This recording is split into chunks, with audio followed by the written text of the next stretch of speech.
I was so over it, man. I was over production. I was over, I mean, just over like having a camera in my face all the time, or being cold, hungry, so much so that like the day at the end, like I wanted to win. Everything in me wanted to win. But at the same time, like I was just so happy. No, You and I came in contact and met each other not long ago, dude. But you know, I think we were definitely of the same mindset and everything. And so it was crazy. I was at that time, man. I was going through a pretty tough time. Kind of out of nowhere. I just got depressed from out of nowhere, and you know, I did some posts about it, and people reached out and all that. But originally, when it was happening, I kind of fell into this depression, and immediately being in recovery, immediately my mind goes to, well, I could always get high over this. But then instantly I was like, man, I'd rather just fucking kill myself before I'd ever get high again. Yeah. And when I did, it's like this calming feeling came over my body. And so it was a very weird place to be in. And right around that time is when I met you and the rest of the guys, man. And, you know, our buddy Bart Crow hit me up and invited me to come to a workout. And then I came out to the ranch, dude. And it was, I don't know if you guys know how big that day for me was, just because it was exactly what I needed. It was the community I needed. It was the type of people I needed, the mindset. And there's just not many people you're going to meet on the first day and just be like, hey, man, you want to go run a Spartan? And they're down. right. And so as soon as you did, I was like, oh, I can get down with this dude. Yeah. So Yeah, it's funny how things like that that's just God working for you, man. Yeah. In my opinion, I don't know your religious beliefs or anything like that. Definitely a believer. Big believer in God. I think things like that happen for a reason, and people come to your life for a reason. And man, that place up there is in the same way for you, special for me as well. Like I said, when I started working out with those guys and basically forcing my way into that red group a couple of years ago, I had two friends of mine that were like my boys that I grew up with, but not just like my boys, but my boys that also were all always elevating each other. And I'm blessed to have had friends since before I could remember even meeting them that have that mindset. But they moved, and I found myself not lost, but like pushing everybody around me and then having no one to push me. Yeah. And I was like, okay, it's great being able to help everybody around me. I love it. But I need somebody to tell me, hey, you need to go do this, do that, go harder. Right. Or just be around people that are going harder and doing things that I want to do. So I was just an associate with Brandon Harrell. I reached out to him and I was like, hey man, I see y'all working out at 5 a.m. I need some guys to surround myself with. Would you mind if I came and worked out with y'all? And he was like, yeah, you show up at 5 a.m. And if we catch you skipping a rep, you get one chance. And after that, you are not allowed to work out here anymore. Right. I was like, deal. And that was 2.5, 3 years ago now. One of the best decisions I ever made. Yeah. As soon as he said that to me, I was like, let's fuck. I saw you. I saw that little head nod you did. I was like, yeah. This is my type of place right here. I dig it. But I was having a conversation with a buddy of mine the other day, and he was talking about some things he had heard, and he was talking about, you know, finding people that you're equally yoked with. Mm-hmm. And then he kind of told me the whole story behind it and everything. But just basically finding those people that are doing the type of things you're doing in life. And I think, you know, I've gotten lately in life, you know, work happens, personal life, all these things happen. And I just kind of found myself around, you know, a lot of work people and all that stuff, but a lot of people in life that they're seems like they're pretty content where they're at. There's nothing wrong with that. You know, they're, you know, newly married, good jobs, stuff like that, which is cool. I'm just programmed very different. Where I see myself going, where I'm trying to get at in life, I'm not even close to it. And so I got a long way to go, and I'm ready to grind to do it. But I think I just kind of found myself comfortable for a moment, and getting around you guys immediately snapped me back into it. It was like, oh, wait a minute. I need people to make me uncomfortable. Yeah. I need people that are ready to push. I need people that I'm ready to get competitive with. That's the energy I need. I think we all go through ebbs and flows like that. I find myself throughout life going through times where I'm just like comfortable, or I feel lack of purpose, and it's because I'm not being intentional. But what I found is over the years of like learning myself, dude, I'm 29 years old, so like your 20s, you're really figuring shit out. Yeah. But like over the years, I've found that those ebbs or those low points have gotten shorter and shorter because I've learned myself better basically, and like what pulls me out of those things, and it's doing hard shit or getting around people that are doing other shit that just like, oh shit, this is what I need to be doing. Right. And I always hear, like, I think it's C.T. Fletcher, he's like, there's nothing I hate more than a comfortable motherfucker. And I think about that, and like I hear that in my brain sometime, and I'm like, you're being comfortable, stop being comfortable. Yeah, for sure. Yeah. Dude, So when we originally walked into the workout, I remember looking at you and I was like, damn, I know this dude from somewhere. Where do I know him from? Where do I know him from? Little did I know that you were the one of the winners of the new season of Outlast on Netflix, Outlast season 2. Bro, I go to bed, me and my wife go to bed every night. We like watching the outdoor shows and the Alaskan shows. So I had already watched it. Dude, what was that experience like for you, man? It was like a fever dream, a really hard fever dream, a really long one. It was so much more mental than physical. Right. So much more emotional than I ever could have imagined even being. I didn't even like.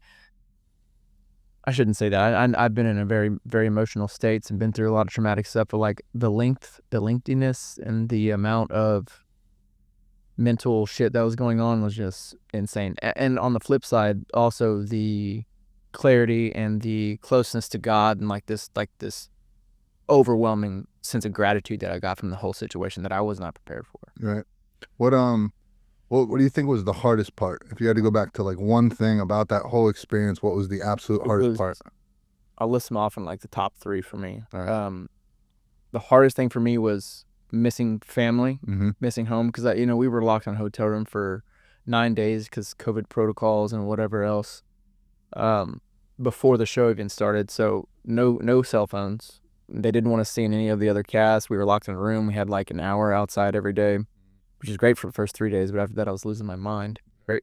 Then the whole month that we're out there, so that's like almost 6 weeks that I had zero contact with my family. And I don't have kids. I don't have a wife. I have a girlfriend. But I had never been without contact from my family, who I'm extremely close with. And like, for some reason, it felt like I was out there way longer than I was. And it felt like your brain just starts telling you crazy shit. Like, what if I die out here and I never see them again? Or what if somebody dies while I'm out here? I was telling you, my dad, I dropped him off at like a rehab for alcohol the day before I left. I was kind of wondering how he's doing. Then my mind switched over to like the veterans and stuff like that. And like, holy shit, the sacrifice that they make, they might not actually ever see anybody again. Right. That was crazy. The number 2 hardest thing for me, also mental, was wanting so badly to quit but not be a quitter, knowing I could just shoot the flare. Like, you don't know when you're going home, so that's rough. And then I guess the physical after that would have been the not have enough fat, and then watching my body deteriorate and just being exhausted all the time. Dude. Yeah, Top dude. 3. That would be tough because you're a gym guy, and dude, I'm sure you start seeing yourself start deteriorate, and the mental aspect of that would be rough. What's crazy is like I had so many clothes on that I didn't know how skinny I was until like for some reason I had to take my clothes off. So like, for instance, we have to do a med check every 10 or 11 days while we're out there, and we had to do a med check. They came in, they have to weigh you, but you have to take off all your clothes, and I took off all my clothes 11 days in. I had lost 22 pounds. Holy. 11 days. And I looked at myself, I was like, holy shit, crazy. 30 pounds total over the whole time I was there. But I'd only gained 10 pounds of fat before I went out. That's all I was able to put on. And I lost that so fast that we didn't have sleeping bags the first 10 days. We were just shivering all night. It was super cold. So it was, after that, my body was just eating muscle. Straight muscle. Was wicked. Damn. So, not that I want to talk about your finances or anything like that, but everybody watches the show knows. What did it for your partner? His name was Drake. Shout out Drake, dude, beast. Drake Vliem's my dog. It was cool. But what was it like when it finally like registered to you that you guys were going to split $1 million?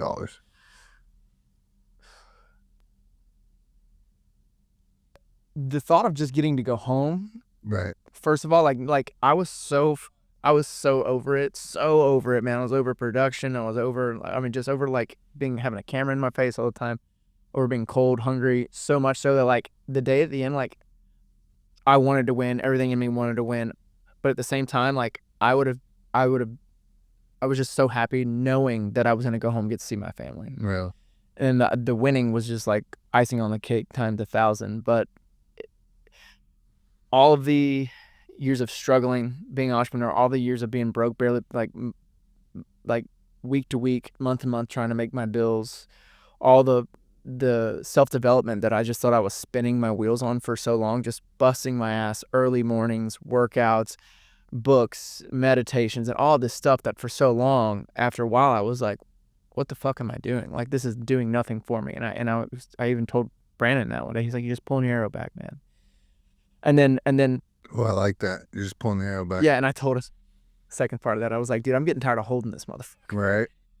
I just felt like I was going crazy, and then wanting so badly to quit, and then at the end, like the last 5 days, I think I cried every day I was out there, and just that minute by minute, like, I want to quit. I don't want to be a quitter. I know what I want to do with this life. I know I want to inspire people. I want to talk to people. I want to talk to people about discipline. I can't do that if I quit. But your brain is giving you every reason to get out of there. So like have beaten all those negative thoughts and wanting to go home. I even had a day picked out in my head which day I was gonna go home. Which I would have extended, I think. But then to have come and then finally win that in a race in like a very tight situation where we had to light a fire, and in doing so with Drake, who I have just this insane connection with from the start. You ever got a phone call of a loved one or somebody that like that passed away, or like you just get like you have this terrible tragic news, and like your body just involuntary makes these noises, just like your shit's coming out of you, like that's what it was when we won. Like it was I don't know if, I bet there will be maybe 2 to 5 times maybe in my life that I will ever experience that kind of emotion ever again. It was so intense, and I'm almost afraid that I'll never experience a moment like that ever again, because it was just so much buildup, and then just to watch that flare go off and win, it was. But you're ready to get me emotional. It was, I mean, like, it was crazy, and just to get to bring that home and like know that my life is about to change drastically. I'm gonna pay my debt off. I'm not gonna be chained by debt, man. I just feel like I've been in shackles for the last 10 years of my life, and it's like killed my inner child. Bro, I didn't until right now. You and I have talked extensively, at this point, but until now, I didn't realize how similar a lot of our stuff was, because in the documentary, you know what I mean, when I'm running that race, every single thing in my brain and my body is telling me to quit, but I'm going back and forth constantly. I don't want to be a quitter. I've been a quitter all my life. Like, not that I've been but I'd never really been a quitter, but right. But you've had that one thing kicking your ass for so long. Exactly, with the addiction shit, and then the family thing. Wanting to know if my family was watching. Wanting to know if they're paying attention. I didn't win $1 million at the end of mine, but I won my. But I won my life back, dude. I won an opportunity. You way more than $1 million. Right. Yeah, I shouldn't have said that. Far more valuable, but I won. But just a lot of similarities, dude. And I feel you more than you know of. I go back to I don't know if I'll ever be able to capture that. Yeah. That moment, that feeling. You know what I mean? Because it's years of buildup, man. There's so many years. It wasn't just me winning a TV show. It was me winning, like solidifying, like, hey, I can do whatever the fuck I set my mind to. Right. Winning that battle, and winning the just like all the shit that you did, all the struggles you went through, was for a reason. It wasn't for nothing. Right. And like, dude, like I wish I could gift that to everyone. Right. You and I got trapped in some traffic on our way back from our last workout, and we got into some deep talks, man. You started sharing about your father and stuff like that, and so I talk about it quite a bit. I always thought I knew what I had put my family through when it came to addiction until I saw it on the film. I truly had no idea. But man, what has that been like for you growing up with the father like that? I know you've told me how you've tried to help him and do all that, and he's still working on himself. He's still trying to get there, but it's a daily struggle.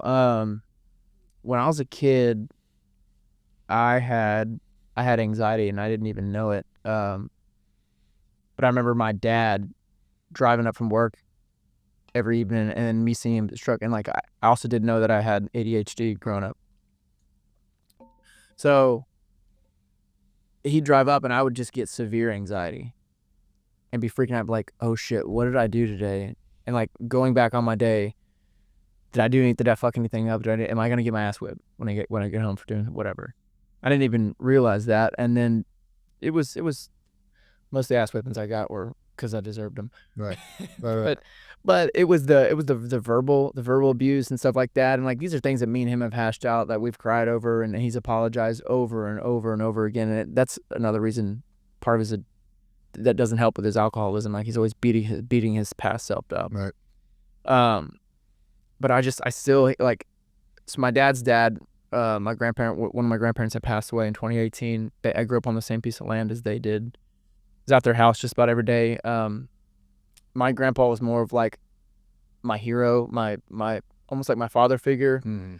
And then me and my dad have more of a best friend relationship, a fucked up one though, where he tells me horrible shit when he gets fucked up and goes on benders and I mean like terrible stuff. Like when the show came out, the most biggest day of my life, he was supposed to be there with us to watch it as a family.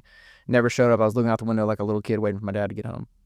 He never showed up. Called to his friend. He went to go check on him. He was like, "Your dad's passed out drunk here. I'm sorry." And then the next day, he sent me this long, hateful message. It was like, "All you've ever done with your life is accrue debt.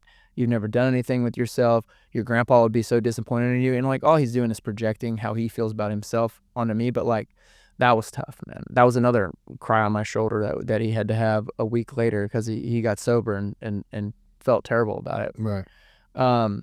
So that's like but I love him so much, and I'm the only one that hasn't given up on him. And I was just with him last week. He went on another bender and called me crying. He was like, "Can you please come over here?"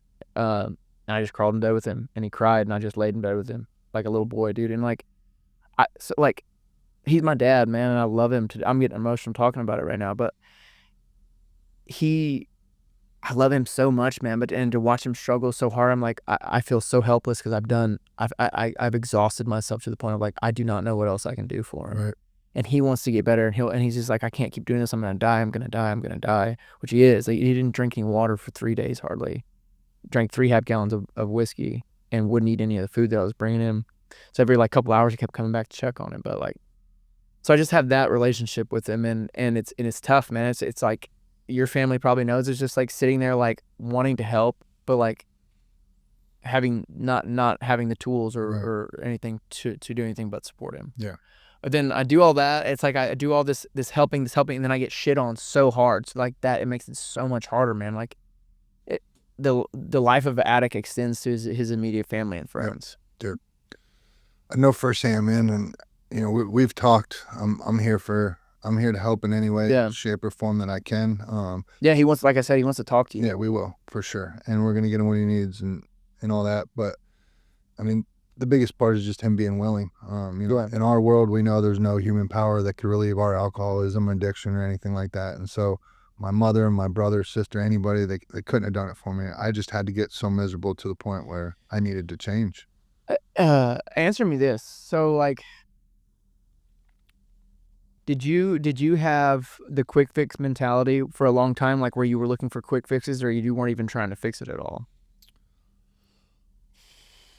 Yeah, I probably wasn't even trying to. I mean, I'd go back and forth. You know what I mean? Like quick fixes because I need to get out of trouble. Quick fixes because I don't want to get kicked out of the military. Quick fixes because I don't want to something with the law. You know what I mean? See, his quick fixes are like, it's like he almost has like alcohol-induced bipolar.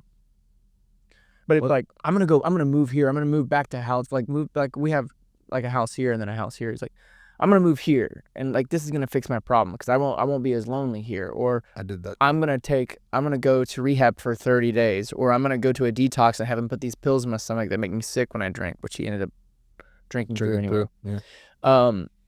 He's always looking for these easy things, and like, for so long, what people don't understand is like this discipline muscle that you have in your this callus that you're building on your brain. Even my dad was saying that he was like, I'm not as strong as you, and like I don't have the mental fortitude you do. And I was like, Dad, I wasn't born with this shit. I was like, I have worked very hard to build these calluses up over years. I was like, and you have worked in the opposite direction, always looking for the easy way. And I was like, you have no willpower at all. Right. And I was like, it's something you have to work on. And I can't get that through his head that like, hey, going to rehab for 30 days isn't going to work. You've done it 3 times now. And within 48 hours of every time you've been there, you've been fucked up. Yeah. there's no treatment center in this world that's going to cure your dad that could cure me. If there's any treatment center out there that says they're going to cure your loved one, they're fucking lying. Yeah, like there's no guarantee. Like, No, that gets you prepared. Treatment gets you prepared for the work that comes he after. has the tools. He's just not doing the work. Right, and so that's when the real work begins. 30, 60, 90 days, you could look at the national statistics. You're still 90 days of treatment. You're still not barely up to 1%. Yeah, I remember having that conversation with you. I was mind blown. 30 days of treatment, 0.02% success rate. And like I say that to people, that when I heard that, my jaw hit the fucking floor. I couldn't believe that. Well, it's also got to be crushing in the same sense, and it also has to be a realization for people to be like, oh, this is gonna be way harder than I thought it was. Yeah. I mean, you're playing with life or death. Then you have some people that can just white knuckle it, is what's crazy to me. Yeah. And you know, it sounds like to me that your dad has a whole lot of pain, and a whole lot of fear. But he also has a whole lot of blame. So is his problem too. He's blaming shame, a lot of blame, everything. He shame and blame that. And I'm like, you got to forget like I forgive you for everything that you've ever done. Like today, it's washed. My hands are done of it. Like I love you. Yeah. But he can't forgive himself. And then I catch him playing the game blame with what happened with my grandparents and stuff like that too. And I'm like, hey dude, you were fucked up way before they passed away. Yeah. But it didn't help at all. Yeah.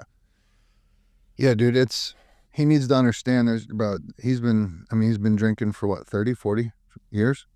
I mean, it's progressively gotten worse. In his 20s, he probably was drinking beer every day. Early 20s. So yeah, so it's been 30 years. Yeah, so so think about it. What problem are we gonna have for 30 years that we think a 30-day stay somewhere is just gonna get rid of? It's gonna get you in the right mindset. 90 days is gonna really get you in the right mindset to then be like, okay, now I got to get out. I need to go to therapy. Once you know the statistics, that should be enough to tell somebody like, hey, I better put every single thing I can in my way to make sure that I'm going to be a part of that 0.02 or that 0.1%. Right. It's just people have got to be willing. And hopefully when your father and I sit down and talk and he hears it from somebody that suffers from the same thing he does, that he'll understand a little bit better. And one of the other conversations that we had that meant so much to me, you told me something about yours, I told you about mine, but obviously your grandfather's a huge figure in your life. And I was blessed to have an amazing stepfather come into my life at an early age, when I was 8 years old. And his parents, my grandparents, I love them to death. They're both passed away now, but man, me and my step grandfather, my grandfather, we had a very special connection. And I think he had 7 or 8 grandkids total. I was the only one that wasn't, actually blood family or whatever, but I was the only one that went to the military. And he was a Navy veteran through World War II. And we just had this special connection over it. And so I remember when I got in the Air Force, I gave him an Air Force hat. And as soon as I gave him that hat, that was his church hat. So he'd always wear his church hat every day when he went to church, and that was his hat. And then I remember I get into the Army and I gave him a first cav hat. And so I give him the first cav hat and he wore that to church every Sunday. And so I was still in the Army at the time. He ended up getting bone and blood cancer, and my family called, said they were going to be putting him on hospice and that I should probably come home and visit him. And my mom asked if I would wear my uniform home. And so I was like, yeah, absolutely. And so I wore my uniform home, and I go into my grandparents' house, and I go walking into his room, and it was like nothing was wrong. He was in bed. He was watching TV. He was watching a box disc set of a World War II 8-disc set that I gave him, and there was strict instructions. That was the only thing to ever be on the television while he was in bed. And I went in there and talked to him, and I remember walking out of the room, and the nurse was like, that was incredible. And I was like, what? And she goes, Shawn, he hasn't been like that since I've been here. Like, for whatever reason, he came alive when he's been basically unresponsive this whole time. And so I hung out with him this whole time that I was home. And man, there was one day we were sitting there talking, and he had gotten to the point where he wasn't always making the most sense. And so up north we call soda pop. And so he was like, man, it'd be good in my RC pop. And I was like, what's that, Grandpa? And he's like, I want some BV. And I was like, I want some Black Velvet. And so I remember calling my stepdad. I'm like, can I give him liquor? And he's like, no, don't give him that. And so right after that, I remember he goes, Shawn, I need you to go to the basement for me. And I was like, all right, Grandpa, what do you need? I have no idea what he needs in the basement. He's like, all right. And he knew exactly. He's like, all right, go down steps, walk to the back, go in left corner, third drawer down, this, that. And he knew exactly where it was. And I was like, Grandpa, what do you want me to get? He's just go grab it. And so I go down, I get it, and it's a hard hat. And I'm like, oh man, he's losing his shit. Like, what does he want this hard hat for? And so I bring it back up and I give it to him, and he looks at me, tears in his eyes, and he goes, Shawn, I wore this in and out of the steel mill for 30 years after I got out of the Navy every single day, and I couldn't be more proud. He goes, I need you to make sure that this is going to be on my casket when I go. Yeah. And I was like, all right, Grandpa, I got you, no problem. And so I was back with the Army when he had passed away, and I remember my stepfather calling me and telling me about the day that he was buried. And he told me that the only thing he was buried with that day was my first calf hat. And dude, that still to this day means the absolute fucking world to me. And you're not even blood's what's even crazier, man. Like, that's, it just goes, you like, love doesn't have any boundaries with stuff like that, man. No, dude, that holds such a special place in my heart. And I shared that with you, man. And your story is a story I hope you're willing to share with the people. Absolutely. It's a rough one, it's a hard one, but it's a beautiful one too. Yeah, man. And before I even say this, I think I spent a lot of time scratching my head just with my faith and stuff like that, and like, why do we go through these tragic? Why do we have to go through these like these tragic events and these super fucked up situations?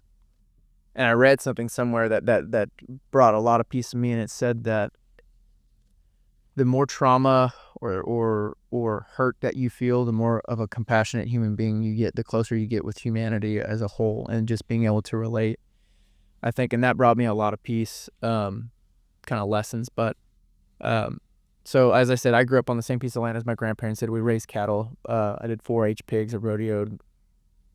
And my grandpa. Did you do the 4-H pigs? The real big one? Oh yeah. No shit? Oh yeah. Dang. And my grandpa was like my superhero. He started out as a bus driver. Let's go back a little bit. So his dad died in World War II when he was 6 months old. My great grandma got remarried and moved to the city. My grandpa didn't want to move to the city. So he was raised by my great grandparents who still spoke Czech, on a farm in Moulton, Texas, kind of where I'm from, Shiner, Moulton, Hallettsville. And he sent himself to college, became a bus driver and a teacher in Hallettsville, then was the principal of the junior high, then the high school, and then moved his way up to the superintendent. Was a superintendent for 30 years. He was in charge from a bus driver. From a bus driver. Wild. He and from coming from a family that barely knew how to read and write. Yeah. And yeah, my great grandma's journal's wild. Great grandma. Right. But he did all that and did so much for the community, and just so ingrained in the community. Because he taught all the people my dad's age and like a little older, a little younger. He taught them as a superintendent, whipped their ass and everything. Like, your grandpa, I still get people all the time, your grandpa whipped my ass so many times, but I love and respect that man so much. He was fair, but he just is this big pillar in our community and a huge pillar in our family. I mean, I used to cry as a child thinking about if they would pass away, when they would pass away. I just like could not live without him, type of thing. Mm-hmm. And my grandma was a salt of the earth. They were inseparable, high school sweethearts. And even worked in the same office throughout his superintendent time and all this stuff. You said that our high school sweethearts, and then they worked together at the school the whole time. Yeah, so they were married at a young age, like in college, and then they were just inseparable. And my grandma was hilarious too. But anyway, my grandma thought she had, in 2018, April 2018, she thought she had vertigo or something like that. We thought she had vertigo. I think she kind of knew something else was going on. They were very active, 72 or 73 years old. My grandpa could work circles around me. They were running at the track one day, and Nanny started dragging one of her. You call them nannies? Nanny, yeah. That's what I call mine. Yeah, Nanny and Papa. And my sister battled cancer. I remember telling you, and we did some stem cell transplants at MD Anderson. They saved her life. So like my grandparents held them on a high pedestal. So my grandpa loaded my grandma up, went straight to MD Anderson. They did brain scans or tests or whatever, and they were like, hey, you have stage 4 brain tumors, which is as bad as it can get. And that was in May. And it was like they gave him the same diagnosis. He quit eating. He said everything tasted like a sock. They did a surgery. They removed one in June. But it was so hard watching the man that everybody went to for answers not know how to solve a problem. And to watch him wither away like that, we went on our last, every year for the last 40-something years, my grandparents and their best friends, who were all big in the community, brought their family down to a certain place called the Island House in North Padre. We've been going there my entire life, and we went on our last family vacation there. And I remember my sister walked to the room. My grandpa was sitting in the chair, and he just had his hands in his over his face, and he was just crying. He was just like, "What are we gonna do? What are we gonna do? Like, we don't. What are we? I don't know what to do." And then they just kept saying shit like, "We wish we could just take a pill and go to sleep together," or "I don't want to go without Bob," or Papa saying, my grandpa's name was Bobby. I'm Robert the Fourth. His name is Robert. And then Papa saying like, "I don't want her to go alone," and all this stuff. And so that was our last trip. That was July 4th. And then I went and saw him one more time. And then a week later, I'm on my couch in Austin drinking coffee in the morning. My dad calls me, and I immediately hear it in his voice. Like, I'm like, "Oh shit, Nanny passed away." And he just dropped a bombshell on me. He was like, Nanny and Pop committed suicide together. And it was just like, it was just like my whole world got ripped out from under me. Like, I went from like not being able to comprehend thinking losing one of them to just both of them being gone. And it was just super fucked, man. And like, I'll never forget, my buddy Dylan had just graduated college, and he was working an internship, and we were letting him stay at our house. Or I stayed at our apartment, and he had just walked in, and I was like doing the weird like noises coming out of my body, like running around my apartment, like punching walls and shit. And he comes in, and I wasn't even crying at this point. I was just like in disbelief. And he opens the door, and he's like, "What's wrong?" And I was like, "Annie and Papa killed themselves," because he knew them. He loved them too. And he just started bawling, and he bear hugged me. Yeah, I'll never forget that. But and I that's a moment that I share with him that I'll never forget. But it was just a really fucked up time, dude. And I spent a lot of time really getting super fucking, like, for months, like my brain, I felt like it was trying to protect itself from trauma. So like I don't remember a whole lot of time, and I was super fucked up a lot of that time. Super fucked up. And then like my aunt lived in Austin, and like she doesn't, at the time, she's gone to a lot of therapy, but at the time did not deal with like trauma like that very well. So she just like didn't pretend like it didn't happen, but was like wanted to distance herself from within like a year or maybe 2 years. It was 2 years, I guess, which was still too fast for me. They went from like, "Hey, we're never gonna sell the house," because that was where we all had our family memories, Christmases and stuff like that, to selling everything.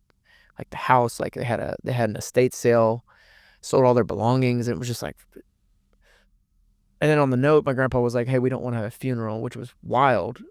And just left this little note on a post-it stamp. It's like, "Too much pain. We wanted this to be like this. Please combine our ashes. No funeral." So I never got that closure. And then all their shit got sold. And I just felt like and then my parents got a divorce, or right before then they sold the house I grew up in. So like, it was like my whole fucking world was ripped out from under me.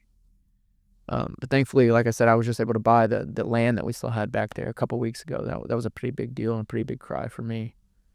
Sorry, I'm ranting. No, dude, you're not ranting at all. You know, when I originally had said for the story, I said it was beautiful. It's beautiful in the sense, like you said, it's real life Romeo and Juliet. Man, I remember when my grandma was the one that she had all the ailments. You know, she was diabetic. She had constant. She was very healthy. She took very care of herself, but she had constantly had ailments and things wrong with her. And my grandfather was the one that got sick out of nowhere, bone and blood cancer, and immediately he was gone very quickly. And my grandmother was so spiteful and so mad and so, you know what I mean? Like she was pissed at the world. My grandparents were too, man. She was pissed at the world because she said it was supposed to be her that went, not him. Yeah. He was the healthy one. And so I think about that, and I think about how she lived her last, you know what I mean, time on this earth. And then you think about your grandparents, man, like, I don't think every marriage is like that. I don't think every couple is like that, but there are people out there, dude, where I get it. Ride or die, man. And like, my grandpa just couldn't imagine being on Earth without her. And honestly, I couldn't think of it either, man. It was like, thankfully I lucid dream a lot, and I dream about them, and it's like I know I'm dreaming, and like we get to sit down, have a conversation, hug, and cry, and whatever. And I have those dreams almost weekly still. Yeah. I had one last week where I didn't know I was dreaming, and I was digging around on the land back there working on something. That's what I've been doing a lot here lately, clearing brush and stuff. And I remember looking at their house because it's still connected to the land, and be like, oh man, I gotta go see Nanny and Pop. I haven't seen them in a while. And as I'm walking up to their house, I woke up and I was like, fuck. Yeah. It was rough, dude. But yeah, it was, I don't know how long my grandpa would have lived. And when I tell you this man was healthy, this man still almost had a six pack. Like, I mean, like this man was, just, he was a freak of nature. How old was he? They were 72 and 73, I think. 72 with a six pack. Oh, dude, I mean, and just like, when I say work circles around you, hauling hay, but like, he was just built different. And like, people, the neighbor came with me the other day, he was like, I'll never forget when we first moved into DL's house, they bought our house. They were like, I watched your grandpa grab the side of the truck and jump over the side of a truck, and he had a big 2500. Just grab the side of the truck and just jump over the side. Damn. Yeah, bro, they were built different back then. Built different, yeah. I remember telling you, my grandfather worked 30 years straight in the steel mill, smoked 2 packs of Lucky Strikes a day, 2 or 3 packs of Lucky Strikes a day, walked out of the steel mill, never touched another cigarette. And I was just... See, that's the white knuckling. That's the white knuckling that I'm talking about, that some people just can just do. They're just built. My grandpa quit the day my parents had my oldest sister at 16. And the day my sister was born, same thing, Papa threw cigarettes in the trash, never had one ever again. Was a pack a day smoker. Gangster. Straight gangster. Crazy. Now, you told me, now to lighten the mood a little bit, you told me another really, really cool story that during quarantine, are you allowed to talk about this? During quarantine? Height of Tiger King? Oh, yeah, absolutely. I forgot, yeah. During quarantine, at the height of Tiger King, this is the funniest part of it to me. You're in the truck with your boy, and he gets a phone call asking if he wants to come out and help Doc Antle from Tiger King and what's the follow-up docuseries. During a follow-up docuseries. So and then you're just like, I'll go. Yeah, so he was my business partner at the time with the boat rental company that we had in Austin. What's the boat rental company in Austin called? The Party Goat. I'm gonna be putting it on hold for this year because I'm gonna be traveling a lot. But I was trying to do a shameless plug for you. I appreciate that, but maybe next year. But yeah, he gets a call from his buddy Lex, and my business partner. That boy won $1 million. He doesn't need boat rentals anymore. Yeah, new stuff. I got to get on the road. But he gets a phone call. He's a videographer from our buddy now, Lex, who was kind of getting into directing and all that stuff. Been a videographer for many years. His dad is very big in the movie business in LA. And he's like, hey man, I have this super low budget project. Would you be interested? I need good guys on cameras. I can't pay you much, but we're gonna be living with Doc Antle from Tiger King for probably a month and like filming with him every day. And this is in September, granted COVID, and Tiger King came out in like March or April. Right. So a few months, like this thing is still hot. Yeah, it is still hot. That was the biggest. Yep. That was the biggest thing during this quarantine. It was huge. It was the biggest documentary that's ever been watched. Really? Yes, the biggest. And they made a good show. It's a lot of editing. It's like reality TV. Like they edited some crazy shit in there that wasn't actually true, and that's kind of what we were trying to like clear the air on. Right. But I was like sitting there. I was like, hey dude, I'll come help for free. Yeah. I was like, and he called him back and he's like, hey, my buddy Drew, he's a hard worker, this and that. He has a lot of experience with exotics. He said he'd come help for free if you need anything. He's like, well, I need a PA. And I was like, I don't know what the fuck that is, but I'm down. So I went out there. I got paid $400 for a month, and I probably ate 500 chicken pot pies, frozen chicken pot pies. But Doc converted a 3-car garage in one of the houses he owned into an editing studio, and then our bunks. Like we had bunk beds and 1 regular bed, 1 bathroom between 7 guys. Right. And it's crazy because Doc owns this 50-acre, basically a sanctuary that he's got $35 million dumped into for these animals. It's dude is top notch, badass. Like he takes care of his shit. And then he owns a bunch of the houses in the neighborhood for the people that work there, his family, his 3 girlfriends that they rotate every night. Who stays with who? It's crazy. But yeah, it was the first day I walked in.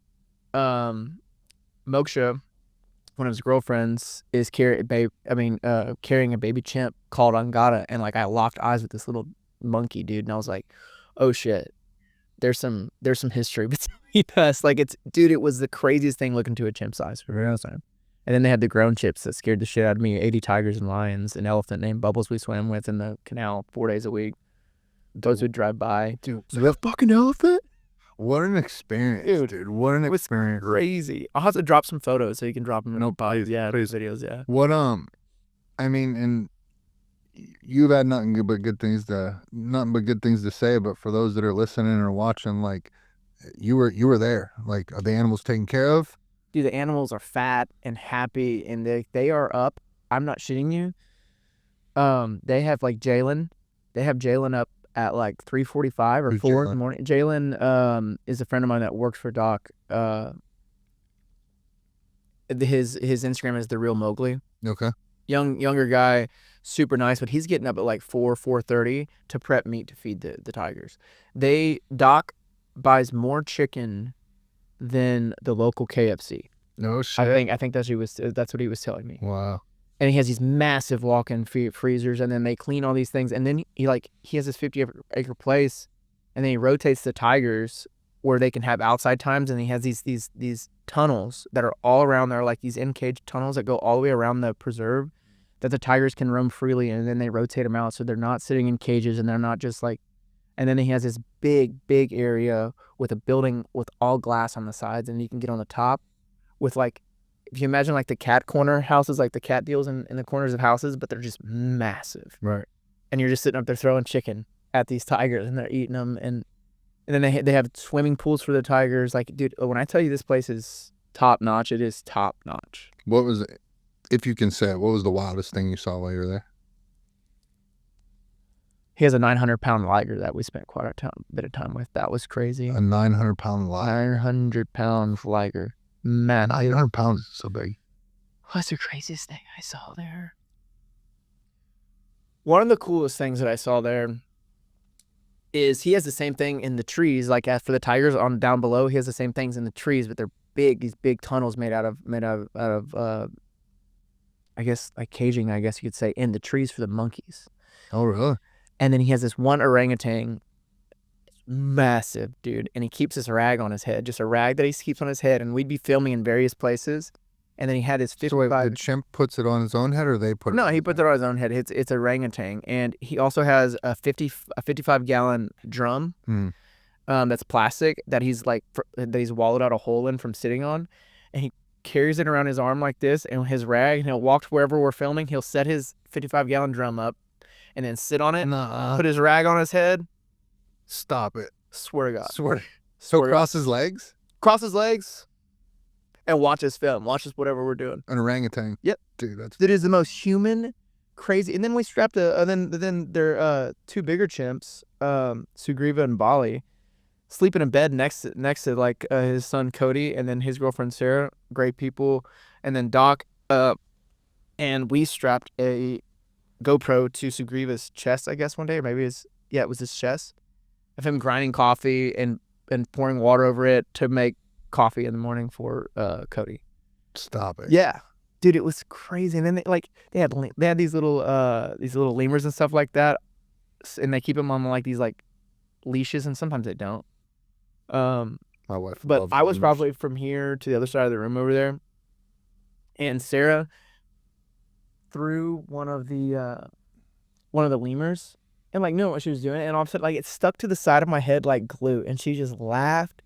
I was like, and it was like it was just crazy. It was just like random shit like that all the time, and like, yeah, it was just nuts. I'll have to show you the trailer for the deal. They were gonna put it on Amazon. I think I had an offer for it, but Doc didn't want to do it for some reason, and then they ended up just putting everything on YouTube. But I'll send you the trailer of it. It's awesome. Dude, I want to check it out. Dude, what a story, dude. Yeah. I forget that happens sometimes, but That's the one thing, dude. One thing I love about you is you're down for that last minute shit. Like Spartan race, let's do it. Dully with Doc Antle for a couple months, let's do it. yeah, I'm here for the experience, man. Like, there's no amount of money that is worth what my camera has seen on my, or what I have seen. Like my camera roll is worth so much more to any money to me. And like that sounds shallow, but I should say like my memory bank is worth, which your phone is an extension of your memory bank.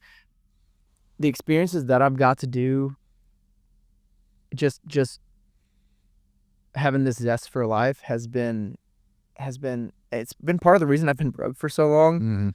But man, I've got to do some amazing things, dude. I used to work in Mexico, worked for cartels sometimes in Mexico. I'm not even supposed to say that. I might have to cut that out. I'll have to check on that. But allegedly. Yeah, it's just, I've had crazy experiences, man. Dude, I mean, you busted out your phone the one day and just started showing me a video of you hanging out the side of a helicopter shooting, wrangling nets, or deers with nets and stuff like that. How did that's a good segue right there. How did you're also a helicopter pilot. How did that happen? Man, so I went to college. Back up. I was in high school. Ever since I was a little kid, I had this feeling that I was meant to do something big with my life. And I was just like, I knew that. And then I get to high school, and all of a sudden senior year, and then all my teachers, everybody like, you have to go to college. And my grandparents, my parents, you need to, not my parents so much, but my grandparents, you got to go to college. They're old school. They were like, you need to know what you're gonna do for the rest of your life. I was like, that's stupid. Like I have the experience of a 2,500 population town. I don't know anything outside of this place. Right. And I have to know what I want to do for the rest of my life. I knew I didn't want to work in the oil field like everybody else. I knew I didn't want to work in a plant. So I go to college and go to Blinn and Bryan, having no idea what I want to do, like no direction in life, and taking these courses that I'm like, what the fuck am I here for? So I was there for like 3 months. I remember crying a bunch while I was there because I was so miserable. I was broke. I went from working on a ranch, riding horses, breaking colts, to working at Buckle in College Station. Oh, wow. Yeah. It was just threw me on top of my head. And I was like, I don't want to do this. Those semester exams, final exams for the semester came up, and I was like, I'm not even going to go take these things. Why am I making myself studying? I mean, why am I making myself miserable studying this shit that I don't even know why I want to do it? So I dropped out. I did end up going to the oil field for like 10 months. I was lucky enough to go to Costa Rica for a week for my senior trip. My parents took me down there to go see my cousin. I made friends with one of the local guys named Marco. We talked about hanging out and him coming to stay with me in Texas and me going to stay with them. And he called me like 10 months later through the oil field and was like, yo, brother, what's up? He's like, remember we talked about you coming down? He was like, I talked to my family. You can come move in with us for 2 months. No shit. For free, we'll feed you. We just surf, we party. And I was like, hell yeah, dude. Called my boss, said, hey, I'm putting my 2 weeks in. I'm going to Costa Rica, and dipped out there. And there was a helicopter that landed on the soccer field every week to deliver some medicine to where we were or something like that. It's like, that'd be a badass job. I grew up, one of my grandpas had a little bush plane, and it crashed one way at his house. I grew up flying with him. And I grew up catching exotics with my cousin, Chris, who had an exotic capture service. So that's how I got into that. And they also caught a lot with helicopters. So I came back. My grandparents still wanted me to go to school, and I was like, hey, would y'all help me get into a flight school? And I thought they were going to say absolutely not. But they were like, that's a great idea. Let's go find a school. Found a school an hour and 15 minutes away. So I went to work every morning from like 7 to 12, drove to Seguin from Hallettsville, and went to flight school 5 days a week. Right. And then I broke my ankle in Mexico catching deer with the guy that owned the flight school, because he found out that I'd been catching exotics, and that was a whole thing. I broke my ankle, lost my oilfield job because I couldn't climb tanks anymore. Okay. So I was out of money for months, and then the guy that owns a flight school was like, hey, I know you need some money. My friend owns this firefighting company in North Texas. He's like, you can go to a week-long seminar basically and get your license to go load these planes that bomb fires, and you can make like 10 grand a month. I was like, deal. I got my boot off the day before I went to the training, and then a week later I was in a truck driving to Nevada, and I was stationed there for a whole summer, loading fire bomber planes with red mud. And I had the money to move to Austin. I wanted to start acting. I wanted to start doing all these things, chasing my dreams. And then that's when the being broke all the time started happening. Yeah. Yeah, but it's all part of the story, man. Connecting the dots, looking backwards. Hell yeah. Dude, Yeah. you only live once, bro. You're doing it to the fullest. Trying to. That's good. So what do you got going now? What are you up to? What are your big focuses in life? So I've wanted to travel forever, like, and have money while I'm traveling. Right. So I'm dipping off to Thailand in February. I'm gonna go spend probably a month or so over there. Go train Muay Thai, just dick around Asia in that area, and I've got a beef tallow balm company that I'm about to launch next week. That's it, native nomadic. It's grass fed, grass finished tallow, soot tallow from the kidney area of a cow. It's very nutrient, very good for your very good for your skin. I use local beeswax from local beef farmers, and then either coconut oil or local olive oil from a place in Dripping Springs. Right. It's super good for your fed. I've been giving it to my friends with eczema and stuff like that, and they're texting me like all this crazy shit. Like, dude, it's gone. It was gone the next morning. That's good. People have been using it for a long time, so that's a big focus of mine right now. But I'm putting a lot of priority on the traveling too, so I'm trying to get all this launched and kind of self-sufficient before I leave in February. So those are my main two goals right now. Right. Yeah. When are we gonna get out and shoot? When are you gonna teach me how to shoot a bow? Dude, whenever. Let's do it. Literally whenever. Like I said, I'm going mule deer hunting this weekend with Brett that owns Armadillo Den in Austin. Okay. My other buddy Clint runs the Austin Archery Club out by 360. That would be a great place to take you. All right, I'm in. Get you. I've got a buddy that has are you left-handed or right-handed? Right. Okay. Yeah, we need to get you a used bow. You can get a nice used bow set up for like $250. All right. Yeah, dude, I keep thinking about it. I could set some up in my backyard. I got a perfect backyard for it. Absolutely. Practice. Get dialed in. Yep, won't take long. What so I think I've asked this to every guest that's ever been on the show. If you were walking out UFC, how much do you weigh? 162 pounds. We're just gonna say UFC Heavyweight Championship of the World tonight. What's your walkout song? What's my walkout song? Turtles All the Way Down, even as crazy as that sounds. Turtles All the Way Down. What is that? Turtle Simpson. Oh, is it? Mm-hmm. Okay. Yeah. Good shit. That song or Just Let Go by him, and it's just I don't know. Though they're not hype songs. Black Betty was always my roping song when I was and I loved Black Betty playing like if I was in the back of the box about to rope. Right. Loved that song being on. Yeah, that would need a little more thinking for a hype song for me. Right. Mine changes day to day. Yeah. It just depends on the mood. Going back to going back to Outlast and you being on the show. I know you had said before you had signed an NDA, so there's not a ton you could talk about, Mm-hmm. but if you could, what's the one thing that stands out to you about that? Craziest story, craziest thing to happen? Man, the clarity. Oh no, I'm sorry. The craziest thing was the connection with God that I felt on an insanely different level, but also the realization of like how real manifestation is when you're doing it right, and how powerful it is. I mean, like it was like unlocking this trick to a whole nother life. Right. And like I started realizing that in March of April of 2023 when I really started applying it. And I go in ebbs and flows with it too, or I'm using it more. When I'm using it, I'm like, oh my God, why am I not doing this every single day? Right. But like the realization of like how powerful manifestation is when you're doing it correctly, and like how fast things start happening when you tie that in with prayer and stuff like that. Like I just picture God as this beacon or this satellite, and when I talk to him and I in a certain vibration or a feeling and then act as if I have these things now, it's just like he's pouring all these things into me and shit's just happening left and right. Wow. That was the craziest part for me. Wow. I mean, like I literally I put everything, I put this like using God and manifestation as a tool to use with prayer through God is what got me on that show, because I was an alternate. Mm-hmm.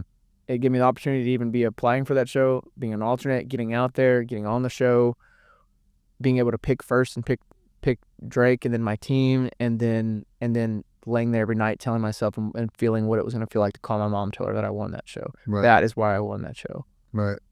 And it was all the other stuff was just practice and like to get me through it, like the mental stuff. Dude, prayer's been a big part of my life, especially recently, probably past 6 months or so. And every morning I listen to this prayer app on my way to the gym. I pray. And the other day, the prayer app, it was telling a story, and it said how this person was praying and they were going through a tough time, and then they were praying to God for happiness. And God told them, no, I gave you life. Happiness is on you. I was like, oh, that's good. Yeah. And then he said, because he was going through a hard time, he was praying to take away the struggle. And God said, no, I allow you to struggle because it brings you closer to me. And dude, when I heard that, I was like, Yep. oh, man. Because I instantly thought, I started going through a tough time. And my first instinct was to start going to church. Yeah. I knew for whatever reason internally I needed to get closer to God. And so I did, and things started getting better. And then one thing happened, two things happened. I'm not going to church anymore. Now I'm getting, fixated over here with something else. Then life got really bad. Then I really struggled. Had to get recentered. And I was like, man, like it couldn't be a more true statement. Like I struggle because it continues to bring me back. Have you ever read Footprints in the Sand? No. Can I read it to you? The poem? Yes, can I read it to you? I've read the poem, but you're absolutely won't. Do we have time? Yeah, of course. Dude, let me read it real quick. For anybody that has not heard it out there, this is one of the most powerful things that I've ever read in my entire life. And I'm a terrible reader. So while you're looking up the one thing I want to, do you have it? Yeah, go ahead though. The one thing I want to say, and hopefully you don't mind me sharing this, and if you do, we'll take it out. But everything I needed to know about you is when you told me this story, because anybody that watches this show will see it's basically everybody's on teams, and it was 3 of y'all. Yeah. And four of us starting out. Oh, 4. But at where I'm. Yeah. The part where I'm talking about, it was 3 of y'all, and you guys were pretty bonded. And I think the one guy had to go due to medical reasons. Yeah. And so he tapped out, and so you guys would go on to win. But you guys would go on to win, and you agreed. You told me a story about you sitting there with your partner, and that you agreed to buy that third guy a truck when you guys won. Yeah. And bro, like I have goosebumps right now, because that's. Yeah, and that's the type of people I want around. You know what I'm saying? Fuck the truck and all that stuff, but somebody that were willing to do that and not just ride off into the sunset. It sucks, man. We got to really. We'll probably have to cut that part out because we definitely weren't. Because like it could be portrayed as like off camera. We told him, hey, if you leave now, we'll give you this money when we win. And that wasn't how it was at all. Like we just loved Sammy. Jacob, we need to make a note. We got to take that out. Thank you, man. And Drake and I, it's a TV show. Should we just stop talking about that then? No, we can talk a little bit about it. Oh, I wrote it down. Okay. No, they had to make a TV show. They made a really good TV show, but Drake and I got a super shitty edit, man. We're so one-dimensional, and I feel like whoever was editing it wanted to make us look like these dumb rednecks from Texas, and that we were shallow, and they didn't show the struggles that we went through, the growth that we went through. They didn't show all the tears we shed for our families, and if it makes you feel any better, I watched it previous to knowing you, and there was never a time, because I'm not biased, I didn't know you then. There was never a time I thought that of you guys. And I'm just hard on myself, I guess, watching it too, and then getting all the hate that I received too. Oh, you did get hate? Oh, thousands of messages. No, you're a piece of shit. I hope you die. I hope your family dies. Stop it. Oh yeah, dude. People are psychotic, and they didn't even put my handle on the show. So they had to go Google my name, find out my last name, then find my Instagram, and then come spew that hate on my page. So because of the way the show was edited, it painted you in a bad light. Yeah, and you were receiving death threats. Oh yeah, and it's because dude, the camera will be on your face, and you'll be saying one thing, you'll be talking about a situation, and then it'll cut off your face, but your voice is still talking. Mm-hmm. They'll be taking audio from a different day and putting it on there, and it'll make it sound like so much worse from different times in the day. You'll even see an interview. Sometimes they'll have me talking, and all of a sudden my face is skinny and my beard is long, or it's full. Oh, because it's two separate times. And that sucked. And also, like with the timelines of things, like they made it look with Sammy. Are we gonna be able to leave this in? I'll find out. All right. But like with Sammy, what people really were pissed off is that it looked like we gaslit Sammy into leaving after we found out that we had 48 hours left. Like this helicopter, just loud ass helicopter, dropped a note to Drake and I that, hey, there's 48 hours until the final, until you get to go home, till the final race and all that stuff. Well, it made it look like we found the note and Sammy was still there, and that we went and just didn't tell Sammy and then gaslit him and told him like, hey, you're really sick, dude. You should probably go home for more money. When you guys were legitimately looking out for this dude's well-being. But Sammy had already been gone when we got the note. Yeah, that's fucking Like, wild. it was crazy. It was crazy because at the time Sammy left, we had no idea how long we were going to be out there. Right. There's no date. There's no time. That was another really hard part about being out there, is a not knowing. Yeah. It's in the control of like somebody's. It felt like we were being puppet strings because like we just don't know when we're going. Right. And it was down to 2 teams for a while, and it was just Drake and I out there for a good while before, you know, we dipped out. So it was bad. But yeah. Let me read this real quick. Footprints, please. Yeah. Again, I'm going to fumble this probably a little bit. One night a man had a dream. He dreamed he was walking along the beach with the Lord. Across the sky flashed scene from his life. For each scene he noticed 2 sets of footprints in the sand. One belonged to him and the other belonged to the Lord. When the last scene of his life flashed before him, he looked back at the footprints in the sand. He noticed that many times along the path of his life there were only 1 set of footprints. He also noticed that it happened at the very lowest and saddest times of his life. This really bothered him, and he questioned the Lord. Lord, you said that once I decided to follow you, you'd walk with me all the way. I'm sorry, I get emotional reading this right now. But I have noticed that during the most troublesome times of my life, there's only 1 set of footprints. I don't understand why, when I needed you the most, you would leave me. The Lord replied, my precious child, I love you and I would never leave you. During your times of trial and suffering, when you see only 1 set of footprints, it was me that was carrying you. Cool. Yeah.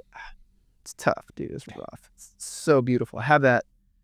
Somebody gave me that after I did an axe retreat with my dad. And I read it and I just, it's like, holy shit. Dude, it's a beautiful thing, man. Yeah. Bro, I can't thank you enough for, man, coming on and being willing to share. Hopefully this was a little bit different from some of the other shows you've been on. Dude, I haven't got near this emotional ever on a podcast. Well, dude, I mean, I can't thank you enough, dude, because that's really what, you know, people see you on the show and all that stuff, but just like you said, it's edited and curated in a certain way. Social media is edited, curated in a certain way. So I love the fact when I'm able to have, you know, a badass motherfucker like you come in here that's willing to get vulnerable and talk about the stuff that really makes them tick, the stuff that they've really been through, dude. That's what it's all about, and that's what really helps people connect, you know what I mean, with you. Dude, and it's the same thing. Like, I respect you. Like, there's a reason that I feel comfortable to share this stuff and to let my guard down with you. A lot of times I even have said it before.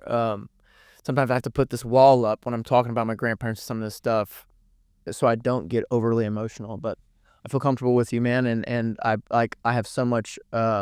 I haven't watched your show yet, and I'm gonna watch it this week just because I wanna check it out and know a little bit more about you. But I just know what my dad goes through and what it must have taken you to get through what you did through. So I have so much respect for you, man, and I really appreciate you having me on. My brother, thank you. Thank you. I haven't known you long, but I fucking love you. Love you too, brother. Definitely look forward to a lot more workouts, maybe a couple races coming up pretty quick. Absolutely. But let's fucking get it, dude. Let's get it, dude. So the way we like to wrap up the show, if you would be so kind, take a look in your camera.